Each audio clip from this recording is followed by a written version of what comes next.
Bueno, bienvenidos a tu canal Cuatrero Pintón.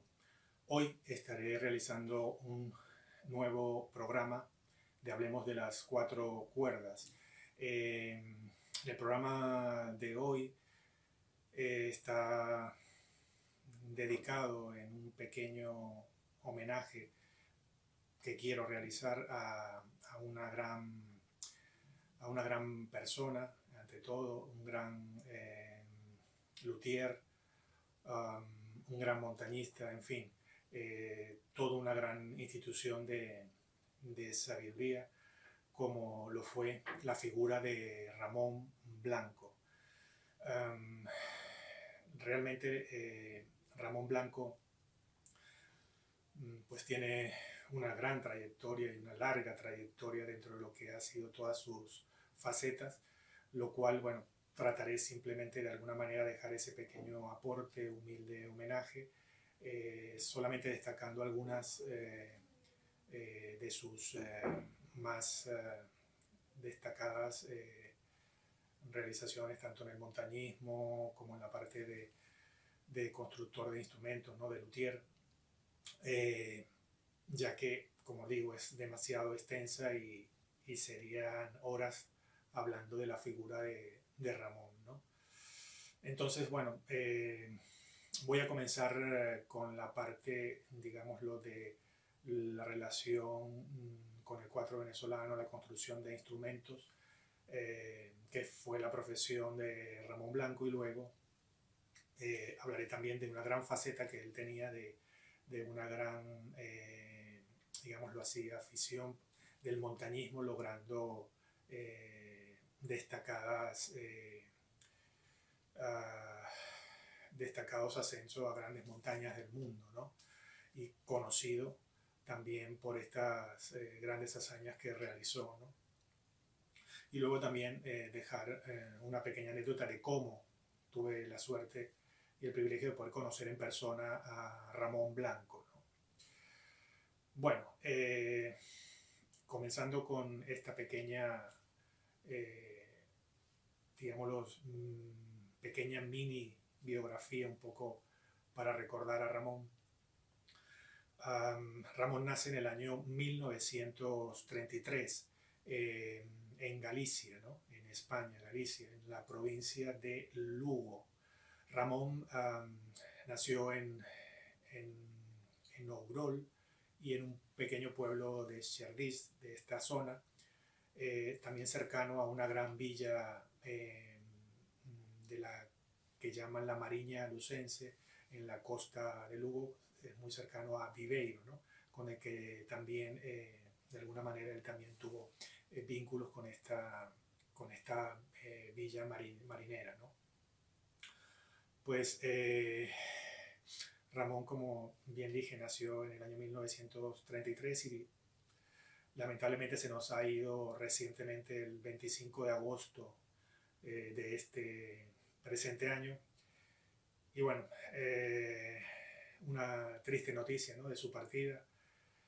Y bueno, de alguna manera vamos a hacer este pequeño recorrido con lo que es el cuatro venezolano y todo esto, ¿no? Ramón pues emigra muy joven de su pueblo. Sobre los 17 años él emigra, en este caso emigra a Cuba, en Cuba estaba un tío de él, que es Ángel Blanco, el cual era luthier y se dedicaba lógicamente a la construcción de instrumentos musicales. Y es precisamente con su tío que él aprende todas esta profesión, digámoslo así, de luthier, y los secretos que su tío también le transmitió en su momento, y lógicamente con el tiempo la evolución del propio Ramón Blanco como constructor de instrumentos, ¿no?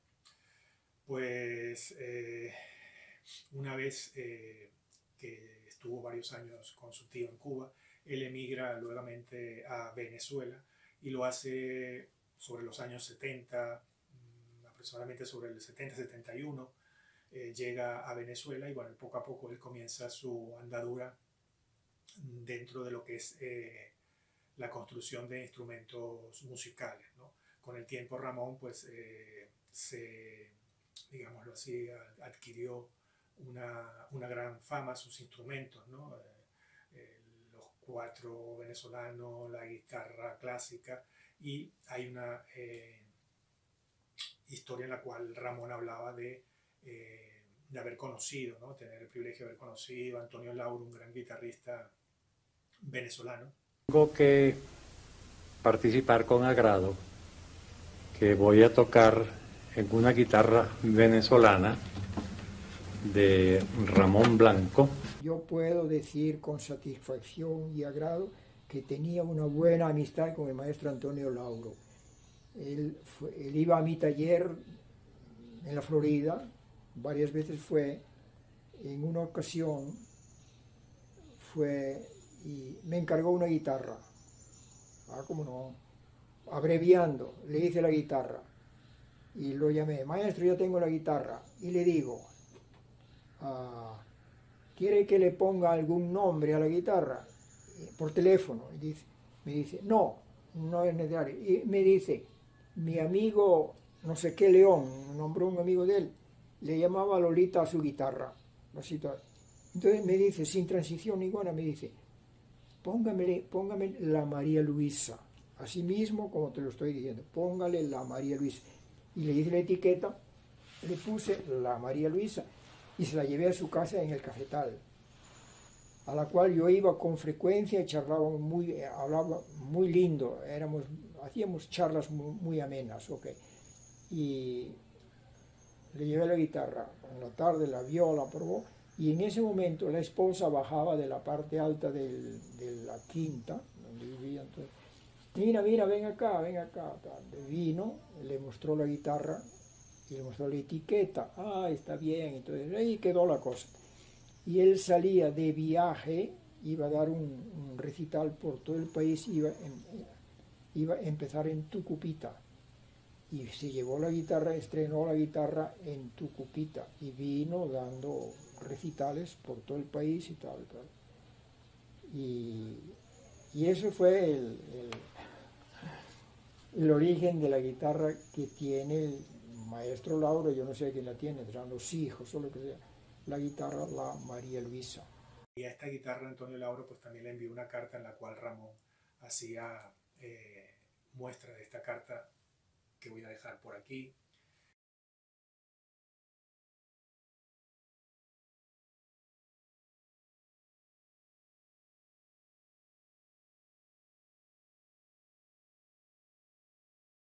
¿No? Y esa es la historia de esa guitarra, en la cual Antonio Lauro, como bien digo, apreciaba mucho esta guitarra, ¿no? Que María Luisa era su esposa. Pues bien, Ramón, pues, como bien digo, con el tiempo construye instrumentos para grandes y famosos cuatristas venezolanos. Y hay una época en la cual hay, en este caso, un amigo finalmente de Ramón, que es el doctor Casanova, el cual es también un gran músico, aparte de su profesión como cirujano.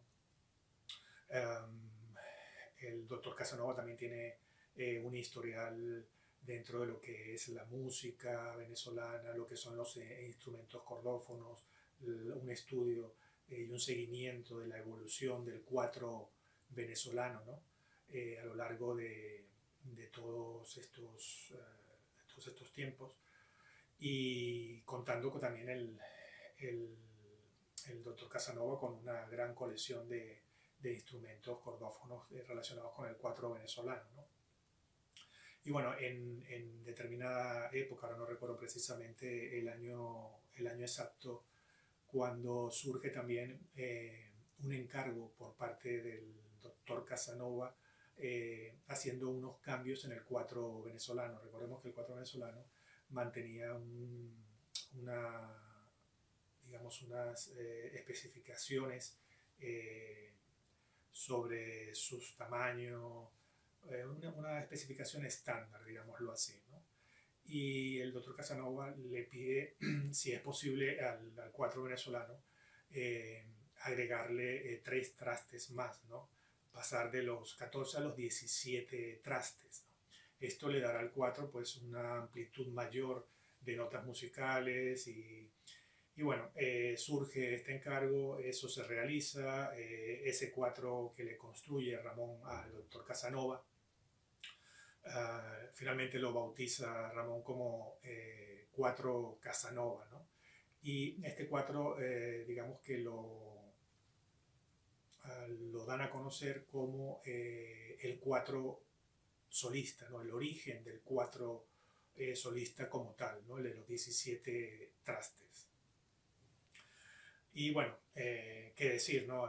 Son, como bien digo, demasiadas historias a lo largo de sus 90 años, porque Ramón nos dejó con sus 90 años y siendo un hombre activo en todas sus facetas, a pesar de esta edad, pero era un privilegiado porque llegar a esa edad y poder tener tus facultades, poder seguir realizando lo que más te gusta es un privilegio, ¿no? Y Ramón lo tuvo, ¿no? Durante todas estas décadas, ¿no? Que, bueno, realmente es un poco nostálgico, pero bueno, Ramón también cuenta otra historia, ¿no? Que también voy a dejar por aquí. De Dadario en Venezuela. Las primeras cuerdas que llegaron de Dadario a Venezuela las trajo Ramón Blanco, que soy yo. Y eso fue más o menos por el año 82, 1982. Y empecé a traer cuerdas de Dadario, traje muchas, vendí muchas, y así durante años, hasta que llegó el famoso Viernes Negro, donde la economía se empezó a deteriorar, y yo tenía un convenio con Dadario para que yo era representante exclusivo para Venezuela. Él vino al Hotel Humboldt para hablar conmigo personalmente, porque yo quería también que me hiciera cuerdas para 4. Le pedí cuerdas para 4 y para charango, sobre todo para 4. ¿Ok? Dijo, de acuerdo contigo. Entonces vino. Fui al hotel en la tarde, todavía todo eso era por correspondencia. No había internet, no había nada. Todo era a máquina y era toda esa cosa por correo. El correo funcionaba muy bien. Ok, viajé al editorial al hotel y me tenía un recado que dice, Ramón, por asuntos familiares tuve que regresar. Entonces el mismo día regresó algo de familia, quizá enfermo, no sé qué, se regresó a tal, y vamos a seguir la charla y seguimos por internet. El caso es que en aquellos días precisamente, entonces yo le dije que las cuerdas de charango, digo de 4, entonces me mandó un diseño de cómo iba a ser el estuche, el sobre de las cuerdas de 4, y me mandó este diseño para que yo pusiera lo que yo quisiera, ok, dentro de las cuerdas. Podía poner Ramón Blanco, cuerdas de 4, lo que yo quisiera era para ponerlo. Y yo le dije, no, póngale simplemente cuerdas Dadario, que siga siendo Dadario para charango. Entonces me mandaron varios diseños y uno de esos diseños era este. Ok, que es 4, que son los que hay actualmente. Uno va a buscar cuerda de Dadario para 4, yo le di las dimensiones de los 4, de las cuerdas, todo eso, porque yo había hablado con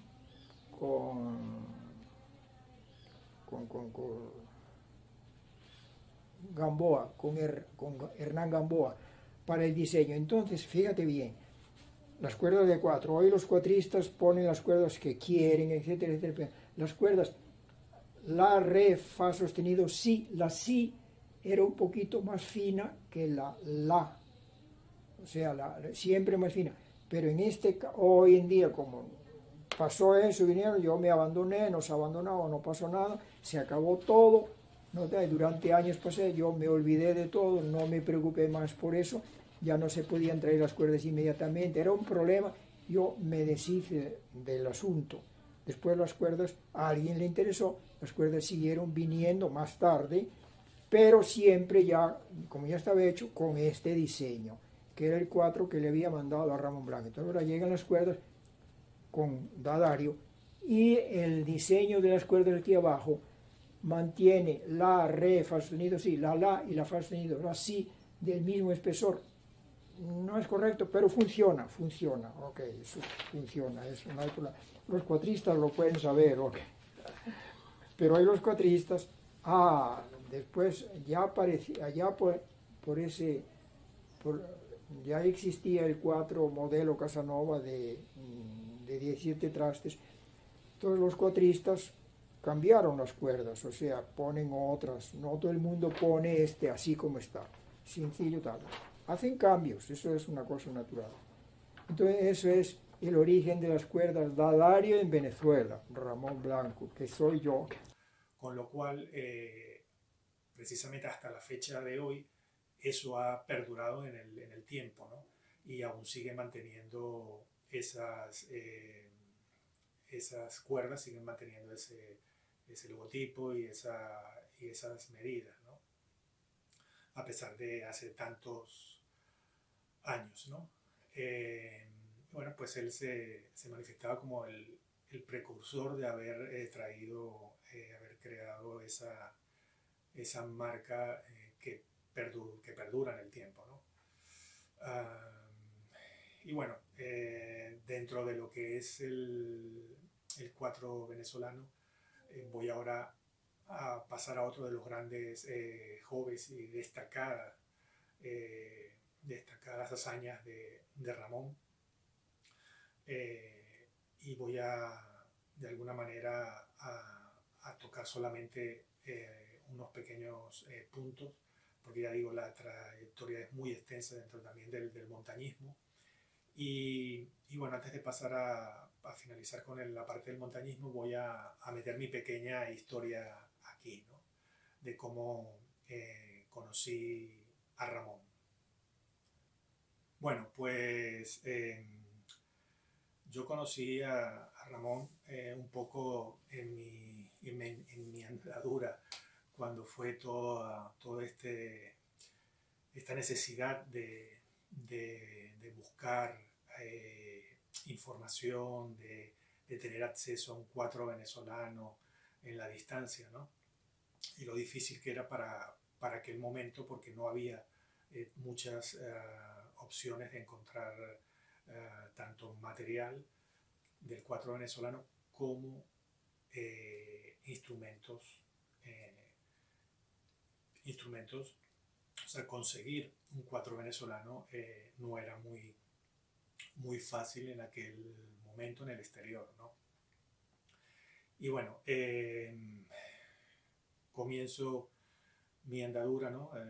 Buscando de alguna manera el poder tener acceso a un 4 venezolano, y voy a concentrarme en esta historia porque bueno, hay mucha más historia dentro de lo que es mi búsqueda de 4 venezolanos, pero me voy a concentrar, como dije, en cómo conocí a Ramón. Total que tengo acceso a ver una información que hablaba de los 4 de Ramón, justamente del 4 solista, y bueno, llego buscando información justamente de este luthier, Ramón Blanco, y bueno, lo contacto para tener una idea, ¿no? de lo que podía costar un instrumento hecho por él y las posibilidades de envío, ¿no?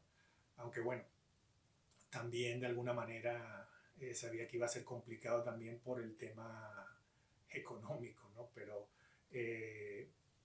hago contacto con él vía email, ¿no? Correo electrónico, y bueno, le pregunto sobre sus 4, él me responde, y Y en esa conversación él me pregunta que dónde estoy. Y claro, en ese momento preciso, en ese momento que yo empiezo a entablar contacto con él, yo pensé que él era venezolano, ¿no? Que era un luthier venezolano, pero cuál sorpresa es que cuando él me pregunta de que dónde me encuentro yo le digo que me encuentro en Galicia, ¿no? Y él me dice, me empieza a preguntar en qué parte de Galicia y tal y cual. Y bueno, coincidencias en el cual él me dice, pero si yo soy de, de la provincia de Lugo. Entonces, bueno, por ahí empezamos a hablar y me fue contando de su pueblo, de la cercanía también con Viveiro, y que tenía pensado venir en este caso a Viveiro, que era la villa marinera que comentaba al principio, a correr una maratón. Bien, entonces, bueno, por ahí hablamos, entonces yo le dije, oye, pues entonces me gustaría que nos viéramos, conocernos y todo esto. Y bueno, quedó el tema de encargar un 4 venezolano. Sin llegar a ningún acuerdo ni nada todavía, pues pasa el tiempo y efectivamente después seguimos hablando y él me comenta que en tal fecha iba a venir a, a correr esta maratón, perdón, en Viveiro, ¿no? Que es una maratón que realizan todos los años en Viveiro, que se llama Camobi, ¿no? Que es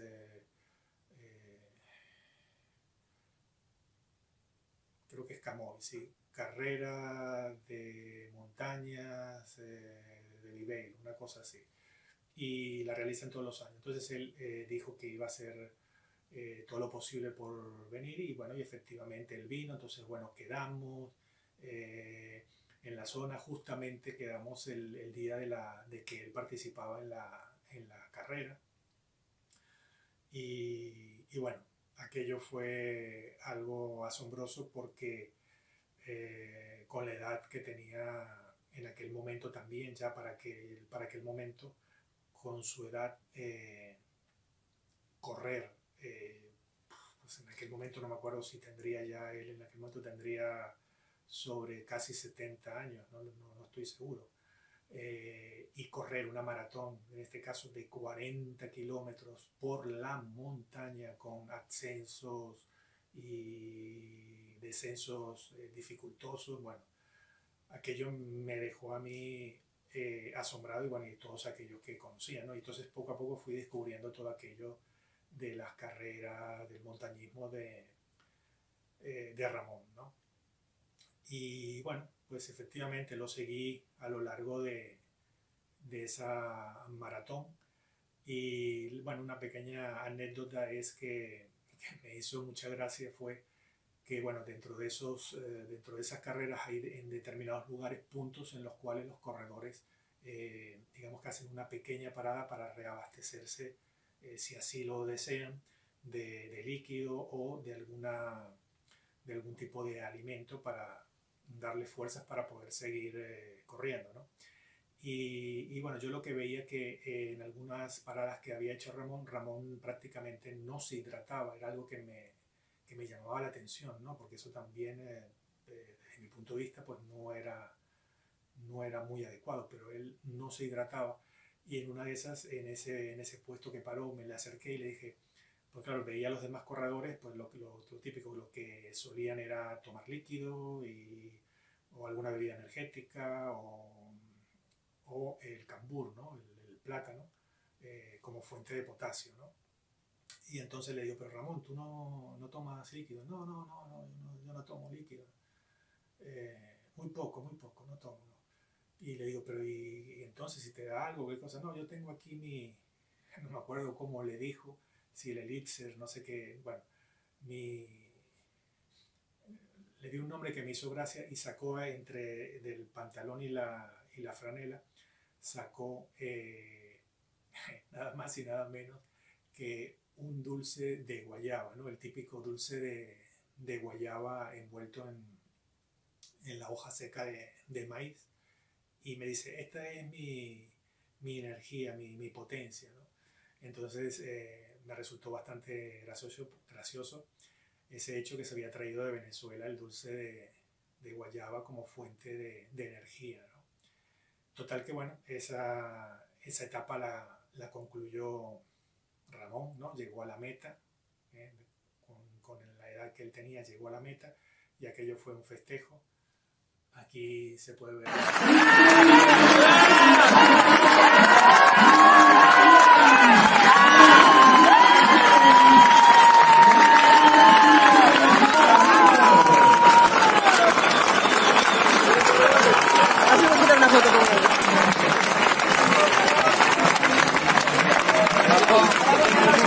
Y bueno, luego de allí, pues bueno, fuimos juntos a la casa donde él se hospedaba, que es la casa de su hermana, y allí me dio la sorpresa y me mostró el 4 que había traído, ¿no? Dedicado a mí, pero nosotros no habíamos llegado realmente a ningún acuerdo, pero él dijo que iba a traer un 4, ¿no? Y ya lo había traído dedicado a mí. Total que bueno, ahí venía el tema de cuánto era el precio del 4. Bueno, cuando me dio el precio del 4, pues bueno, para mí la verdad que se hacía bastante y enormemente difícil porque evidentemente vamos a llamarlo el caché o no sé, de determinados luthieres que tenían cierta fama, pues hacía que un precio de un 4 de estas características pues fuera elevado, ¿no? Y realmente era muy elevado para mí, pero bueno, yo le dije que no disponía en ese momento de ese dinero, entonces él me dijo, no, tú tranquilo, llévatelo y lo pruebas y lo ves y luego ya me lo pagarás y tal, y bueno, total que me quedé así un poco, entonces bueno, llegamos a un acuerdo de que yo le iba a enviar durante, no me acuerdo, fueron un par de meses, le iba a enviar la cantidad, ¿no? que él pedía. Y bueno, y fue así como adquirí mi gran primer 4, vamos a llamarlo, de lujo, y el cual lo conservo como una reliquia, ¿no? Y bueno, allí también él tiene un folleto que dejo por aquí, que es el que hacía él también publicidad, ¿no? Con el folleto de la historia del 4 de 17 trastes solistas modelo Casanova. Y bueno, esa es un poco la historia en cuanto a la forma en que conocí a Ramón. Por cierto, me olvidé de un pequeño detalle de los 4 que hacía. Yo no sé si en los últimos años él seguía con esa característica en los 4 que él realizaba, pero por lo menos en aquel 4 que yo adquirí en aquel momento, él solía aplicar a determinados 4, cuando los construías, un doble golpeador, ¿no? El 4 traía su golpeador, digamos, tradicional, ¿no? Y dentro del golpeador tradicional él le aplicaba por encima otro, vamos a llamar otro golpeador, pero en este caso acrílico, para proteger a su vez el golpeador base, ¿no? Era una característica que él aplicaba en algunos 4 de lujo o a petición, ¿no? Si quería la persona o no. No sé si con el tiempo él siguió haciendo ese tipo de golpeador, pero bueno, el 4 que tengo tiene el doble golpeador, ¿no? Que estoy hablando. Pasando ya a lo que es la faceta de la gran afición que él tenía por la montaña y también las maratones, carreras. Destacar que Ramón ha sido la persona que en aquel momento, no recuerdo exactamente la edad, pero él ha sido y está reflejado en el libro de récord Guinness como haber sido la primera persona más longeva en coronar las siete cimas más altas del mundo, ¿no? Y en aquel momento pues Ramón quedó reflejado con este récord, ¿no? llegando sus historias, pues bueno, son múltiples, porque aparte de coronar esas 7 grandes montañas más altas del mundo, anterior a todo eso, pues también él tiene un gran historial en todo el continente americano, en varios países también fuera del continente americano, bueno, evidentemente donde están las grandes montañas también, la gran montaña más famosa del Everest que él coronó, y en esas cimas él llevó un detalle muy importante cada vez que coronó aquellas cimas más altas del mundo, llevando la bandera de Venezuela, ¿no? Y sacándola una vez hecho cumbre, y hay unas fotos por ahí en la cual Ramón está con la bandera de Venezuela en aquel momento, majestuoso de haber coronado con esa edad esas cimas más altas del mundo, ¿no? Llevando el tricolor a lo más alto, ¿no? Y bueno, sus historias son enormes, ya digo, no me voy a extender tampoco mucho más, pero bueno, él también comenzó en sus primeros años en Venezuela, tuvo contacto con asociaciones de montañismo, recorrió, hizo excursiones en el Porto del Ávila, en los picos oriental, la Iguatá, bueno, por todos lados. Hizo también con el tiempo después, hicieron una carrera que ahora no me recuerdo el nombre, en Mérida también de montañismo, en la cual le dedicaron el premio Ramón Blanco a esta etapa de montaña de Mérida. Y bueno, aquel que quiera conocer un poco el historial de montañas es enorme, las grandes cimas que alcanzó Ramón Blanco. Entonces, bueno, desde aquí este pequeño homenaje, aporte a esta gran figura que se ha marchado, pero con una gran huella y con una gran vivencia de toda su vida, ¿no? Que es lo más importante, de haber llegado nada más y nada menos con 90 años y haberse mantenido activo, ¿no? Es un privilegio el poder llegar a una edad de esta magnitud y poder tener tus facultades y seguir. Así que mi pequeño homenaje para Ramón Blanco. Hasta una nueva entrega y apoyen el canal.